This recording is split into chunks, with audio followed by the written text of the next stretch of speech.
Weather update as of September 16, 2024, 7:30 in the morning. Ang trough at ang southwest monsoon o habagat ay magpapaulan sa iba't ibang bahagi ng bansa.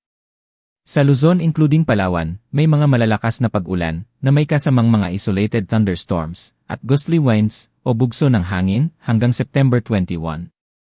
Sa Visayas at Mindanao may mga paminsan-minsan malalakas na pag-ulan na may kasamang isolated thunderstorms at gustly winds o bugso ng hangin pero hindi naman ito magtatagal. Improve weather ahead para sa Visayas at Mindanao.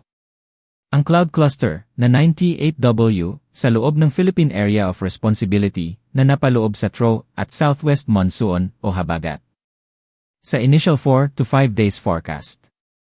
Ang 98W ay dadaan ng Central at Northern Luzon sa susunod na 24 to 36 hours o sa pagitan ng September 17 at September 18.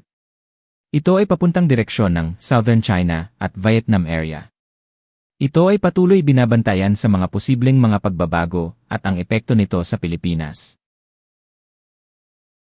Disclaimer: bilang independent weather forecasting page, gamitin lamang ito bilang reference page.